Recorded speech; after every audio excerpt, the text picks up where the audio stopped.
iyadoo ay jireen abaaro saameyn ku yeeshay dadka iyo duunyada ayaa roobab xoogan waxa ay ka da'een degmada Galdogob ee gobolka Mudug. Roobabkani ayaa waxa ay bilowdeen abaare 4 habeenimo xilliga salaada subax waxa ayna ka da'een Galdogob, Qansaxle, Isqanbuus, Daarusalaam, Axmed Khayr, Sheekh Daawud iyo Nugaal Gabin oo dhammaan hoostaga degmada Galdogob ee gobolka Mudug. Sidoo kale roobabkani ayaa waxa ay ka da'een dawlad deegaanka Soomaalida Itoobiya qaybo kamid ah sida Bali Manjoor, Bali Soofe, Dhudub, Dhagafur, Godorwaahis, Caliyaalo iyo deegaano kale oo ku dhow degmada Galdogob ee gobolka Mudug. Dadweynaha degmada Galdogob ee gobolka Mudug ayaa waxa ay soo dhaweeyeen roobabka ka da'ay degmada Galdogob iyo deegaanada hoos yimaada. Alxamdulilaahi rabbil caalamiin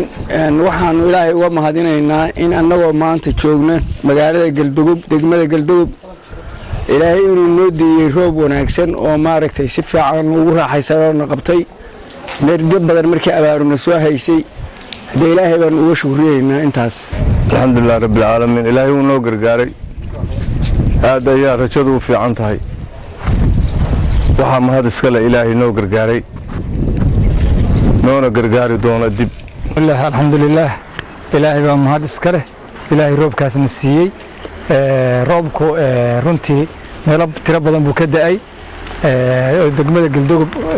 nawaaxigeeda ah iyo hawdka fog labadaba. Allah alxamdulillah magacayga Cabdinaasir baa leeyahay Cabdullaahi niyahow aad baan ugu faraxsanahay in roobnooda wax badan aan ku haminaynay oo ummadii ay is arkeen dadka. Bismillahir Rahmaanir Rahiim alxamdulillah rabbil caalamiin Ilaahay baa mahad iska leh raxmadii roobka baa noo bilaabatay alxamdulillah rabbil caalamiin Ilaahay baa nooga mahadnaqaynaa muslimka dhan Ilaahay waxaan nooga rajaynaynaa raxmadii roob khayr qabtay Ilaahay inuu siiyo aad baan ugu faraxsanahay dawaq wanaagsan oo aad u ballaaran oo meelo badan baa laga soo sheegay roobkii ka bilowdeen. Bismillah alxamdulillah waxa Ilaahay mahad iska leh Ilaahay roob niishaani alxamdulillah dibkii abaarta aan jirayna Ilaahay noo bi alxamdulillah murug badan iska jirayday dadka alxamdulillah iska quursada ahayn naxariista Ilaahay oo maalinka quursadaan Ilaahay mahad leh. Bismillahir Rahmaanir Rahiim alxamdulillah Allah ya mahad weyn iska leh maantay degmada Galdogob xalay xilliga ay ahayd 9 saac ilaa 8 saac bar waxa bilaabmay roobkaas oo aad u mugweynaa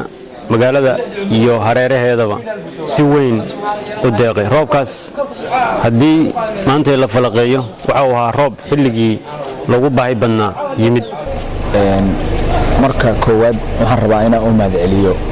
uriyahayna weyn Maxamed Cumar Afduub waxaan rabaa inaan halkan warbixin yar kooban ka koobo ka soo jeediyo alxamdulillah rabbil caalamiin Ilaahay baa roob nasiiyay barwaaqo xilli kuleyl abaar kadib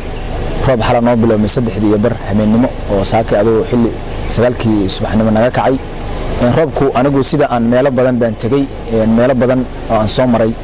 oo degmada hareeraheeda ah ilaa iyo dusha meelo badan ayuu roobku ka da'ay alxamdulillah tuulooyinka noo dhow oo dhanna oo reserve area-deena waa ka da'ay xitaa waxa jirta meelo barkadaha oo roobku biyuhu markay ka bateen ay dumiyeen. Bismillahir Rahmaanir Rahiim halkan noo jeedaan waa degmada Galdogob mahantii roobka ka da'ay waa roob aad u baaxad weyn waan ku faraxsanahay roobkan. Curashada roobka guga ee ka bilowday degmada Galdogob ee gobolka Mudug ayaa waxa uu ku soo aadayaa xilli abaaro baahsan ay ka jireen dalka. Maxamed Cumar Afduub wararka warbaahinta caalamiga ah ee SBC degmada Galdogob.